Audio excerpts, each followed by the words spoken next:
Cobb here with me. I told Cobb this a long time ago, and he's not really into it. But what I tell him, when I was a little tiny kid, everybody used to look and go, Garry Cobb plays at Southern Cal. I'm at Stanford Catholic going, well, if that guy can do it, I can do it. Biggest inspiration. I'm telling you, biggest inspiration. When I played for Clairol in the Babe Ruth, we have a Babe Ruth league, Garry Cobb and I played for. I don't even think he played for, I played for Clairol. And we'd have all these corporate sponsors. I hit a home run at Goedert, and I hit the facing of the door. Then I went up to the Cape Cod League. We were a baseball city. I hit the door at, I think it's like Wright Tech or something, whatever that school is over there. So I hit the door. There's a school at Goedert Stadium, legendary. Someone comes up to me and goes, Cobb hit it over the roof. I'm like, get the fuck out of here. He did not. Cobb hit it over the roof. I was like, are you kidding me? Nick Pia told me this. And Nick Pia, he pitched at Stanford High School, and Bill Velez was a catcher. We were all in this Babe Ruth league. So Cobb was a hell of a ball. I'm surprised he played football. Yeah, he only played 12 years. But, hey, let's bring him in here. It's a big deal going on now in football. I was enjoying you and Howard. I know how well I know Howard. I do, man. And hey, you know what? Howard's something else. But when you were on WIP, man, that station was off the chain. Great. Yeah. I mean, those were great times, being on the air. Oh yeah, with Angelo and Howard and those guys. They always kept something going, and they were fun. It was a fun time because really kind of breaking through with sports talk and everything. And it was something, of course, we grew up, man. Sports talk was in Stanford, only it wasn't on the radio, but but people would love sports. And that love for sports is something that I think it just it's still in me. I enjoy it, not only football, but you enjoy the other sports. You love the competition, where people have got to back up their mouth, yeah. Well, you got to go out and show us, that kind of thing. And then, you see how Michael Irvin is everywhere talking sports. And, playing with him, oh, man, somebody would never shut up. The time he come in the locker room, man, yeah. But the thing is you had to put up or shut up, people had to go out and produce. You could talk all that noise, but guys were going to challenge you. Your own teammates challenge guys. Look, you're talking all that noise. Let me see what you're going to do on Saturday or on Sunday or whatever, And that's the fun of sports, is that you gotta go out and show us what you got, and the competition and everything. That's what you love about it. And I've been doing that since, because I remember as a kid, we're out on the playground arguing about this player and that player. You got the guy's baseball card and stuff. Such and such ain't no good, whatever. And everybody would be talking about the different players and everything. And that still goes on now. Only thing now is, I was just talking to the missus that, do you see the money these guys are making? Oh, my God, Garry. Milton Williams, 26 annually. Come on, man. I got to go back and I got to talk to my folks and really have a strong worded conversation with them that you should have had me a little bit later in the day, because these guys here have made enormous money here. Now, let me ask you this here. Yeah. What are your takes right now? Josh Sweat leaving, and now Milton Williams, Isaiah Rodgers. How about Isaiah Rodgers even getting a nice contract? Well, he's got a tremendous upside, Isaiah Rodgers. Just from looking at him now, he doesn't play as strong as he's got the potential to play. Meaning, the guy has got. He might be one of the. If he isn't the fastest player in the league, he's in the top 5. That's how fast he is. I mean, he's like 4.2 and under. That's how fast he is. He is. Now, the thing that he does is he's not, everywhere with his techniques, he can get sloppy, and he's not as good catching the ball as he should be, because he gets his hands on balls, and he's got the quickness. But it's a matter of whether he's going to go and get strict about his technique. But he's got as much talent at the cornerback position as anybody in the league. He is quick. He's extremely fast. But I don't know how crazy he is about tackling people. No, I I there are a lot of that, corners. There are a lot of corners in the league have that disease, you know. Oh, no, they got the Dion disease. That's what I call it. They got the Dion disease here. Of all those guys, though, especially with Sweat and with Milton Williams, what do you think is going to be tougher to replace?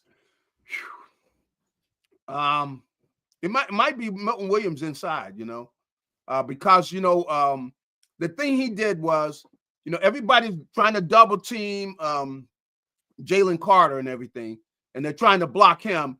And when he gets singled up, you know, he makes a difference because he'll beat that single block, and he's getting in the quarterback's face. Now, that's what he did. And I got to admit that give him a lot of credit.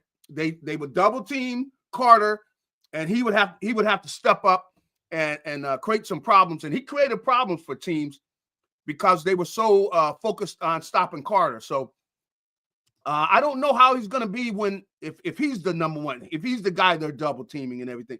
But he does have he's got a lot of talent. I mean, he's got quicks. He's a power guy. He's got that power. And the whole thing is we will see when they focus on him. He hasn't had to deal with that, but we'll see what he does when he's in that situation. Are you shocked Sweat got that $19 million annual deal in Arizona? No, come on. They're paying everybody now. Yeah. I mean, if you show something, which those guys, you know, they had a hand in a Super Bowl title, so they're all getting paid for that. That's really what they're getting paid for. We'll see what they do, like I said, when they're the focal point.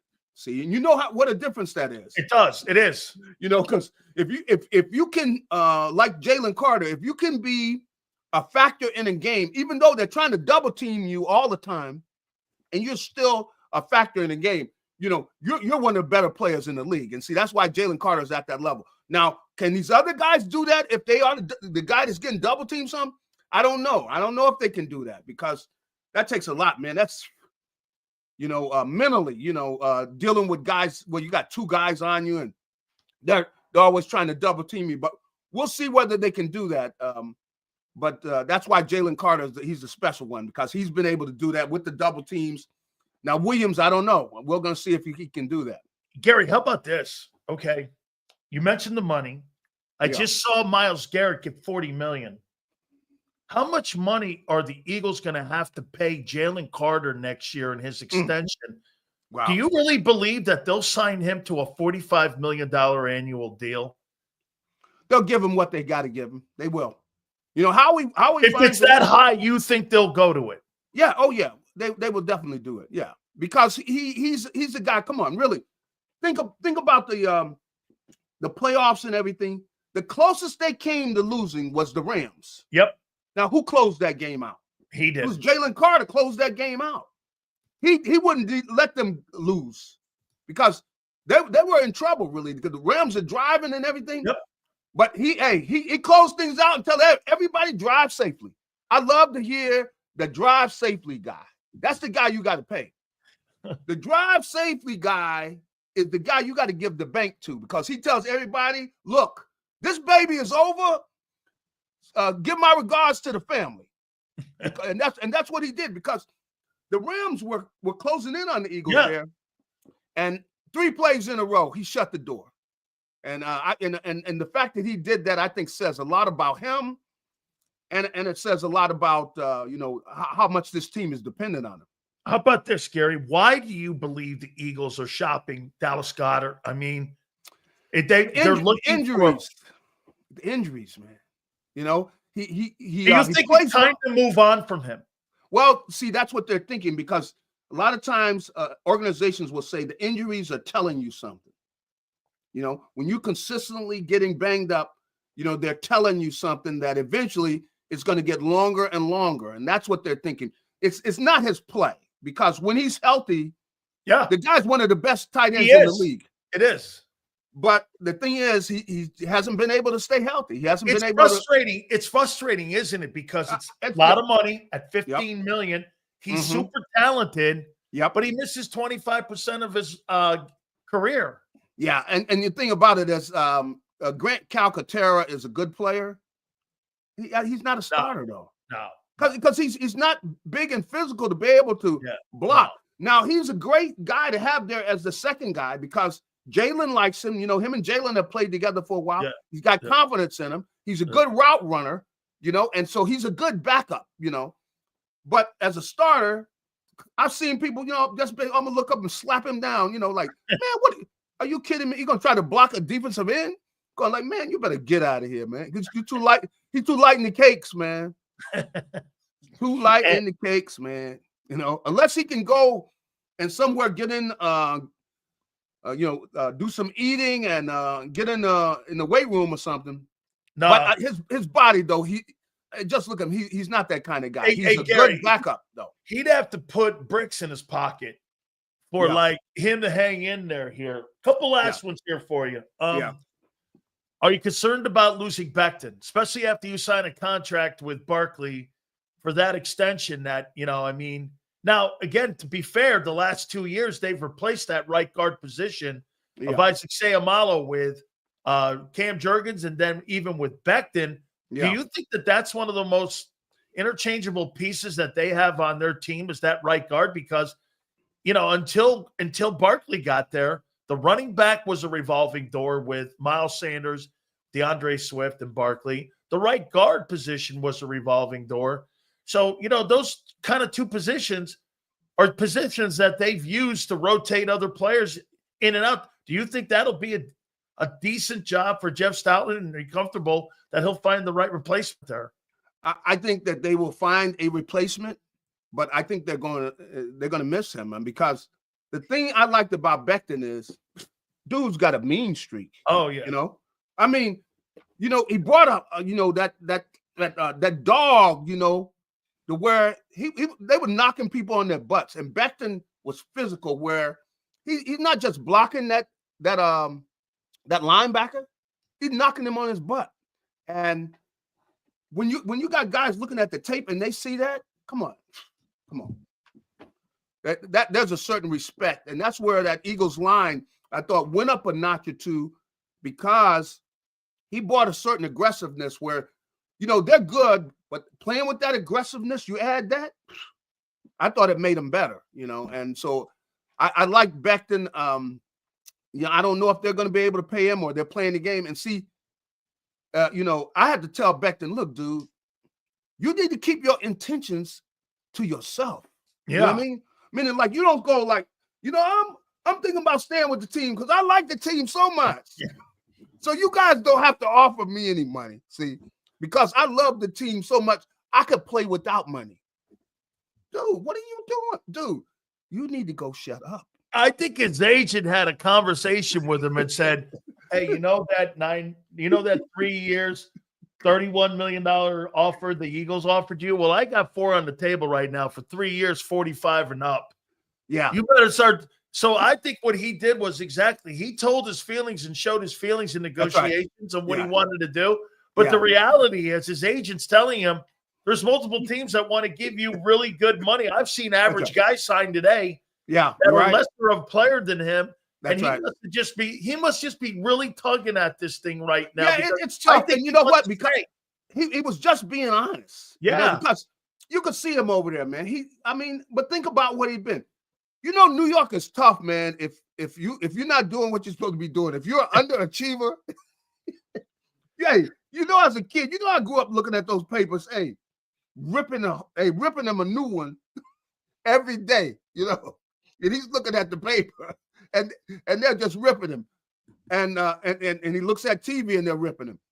So he was happy to be in Philly, man, to be able to play the way he knew he was capable of playing. He really flourished, and he's a better guard than he is a tackle at the pro level, you know.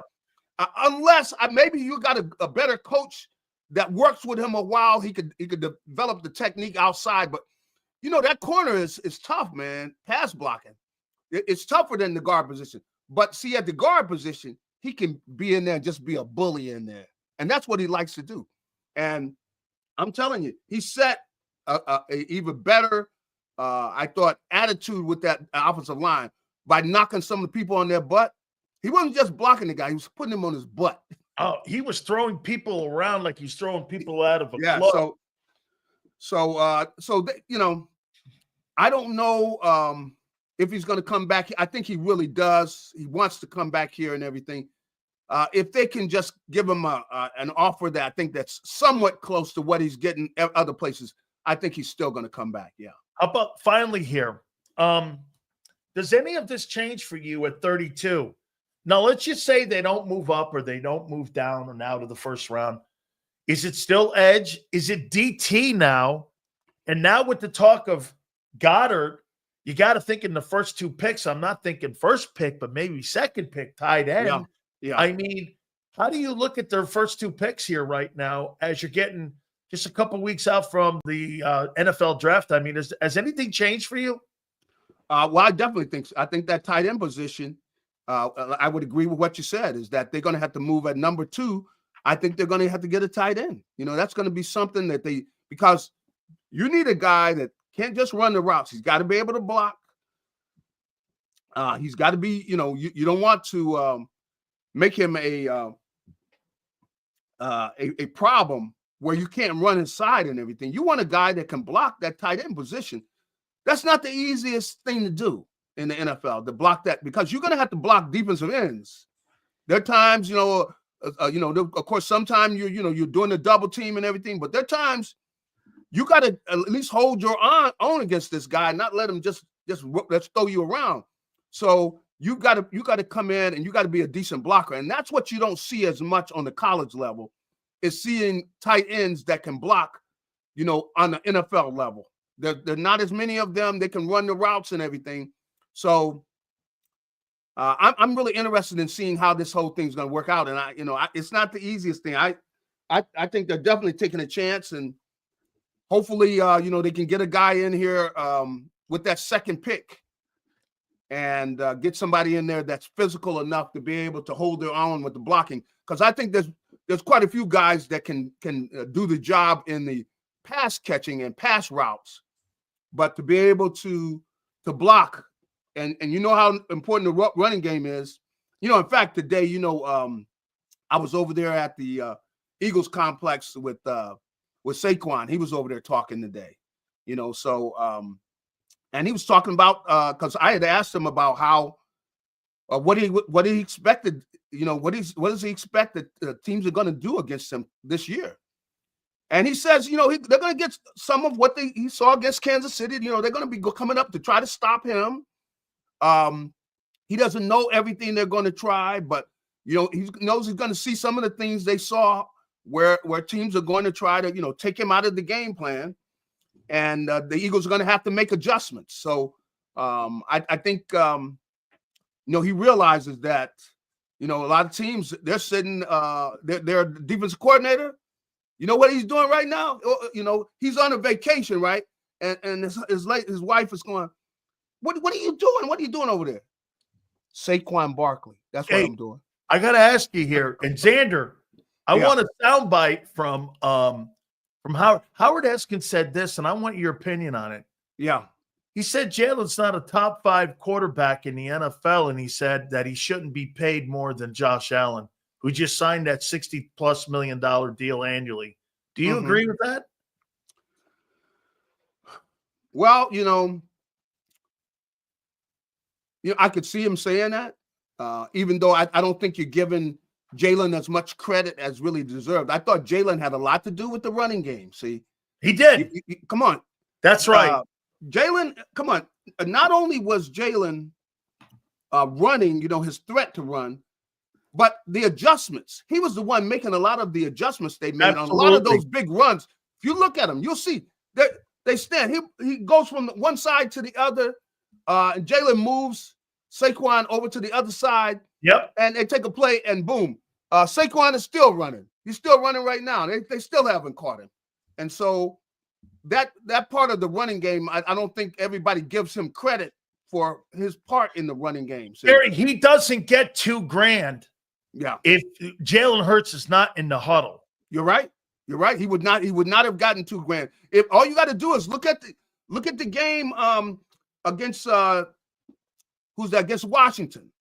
You see that loss they had against Washington, and Jaylen came out of the game, and you see how things changed, and you see how good of a job they did stopping Saquon in that game because that threat with Jaylen wasn't in the game. See, now, you know, if you're just there looking at the game and everything, you hear the guys on the corner and everything, the guys on the corner don't know what they're talking about, okay? Okay, the guys on the corner, they're good people and everything, but they don't know what they're talking about. They don't know that quarterback and his threat of running is making life easier for Jaylen. I mean, for Saquon. And Jaylen's threat and his running ability is part of the reason they had so much success in the running game, especially those big runs he had. So, you know, you have to kind of give him credit for that. And I think because he did what they had to do, he changed his game, made sure he took care of the ball, and I thought he had a great year. It maybe didn't show up with everything, but he was a major part of their running game. Absolutely, no question about it. Garry, I appreciate your time, man. I mean, it should be interesting. March 12th is right around the corner when it's officially the start of free agency. But, hey, Garry, don't you love today? It's like the official cheat day for free agency. And I try telling people those deals don't happen 2 minutes before midnight on Thursday. These guys have been cutting these deals for about 2 months now here. That's right. I mean, if you think it started today, you're out of your – nobody comes up with a $100 million deal for Milton Williams in 20 minutes. That's right. That's right. You know that. Come on. But, hey, congratulations to the boys. Hey, man, spend that money wisely. Okay? Hey, that's right. You don't want to be sap. Hey, I appreciate it. Thank you so much. Hey, I didn't say it. That was a cheap shot, man.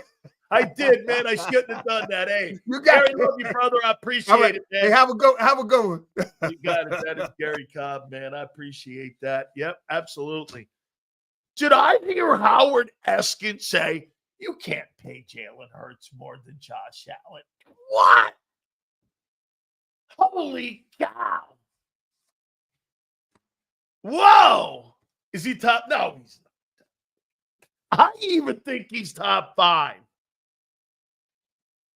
I told you can't. Woo! Let's get those likes up here. Might have to have a couple. Hey, I think I got some super chats, Xander. Seals Milton Williams got $100 million for a guy that played in a 4-man rotation. He was the fucking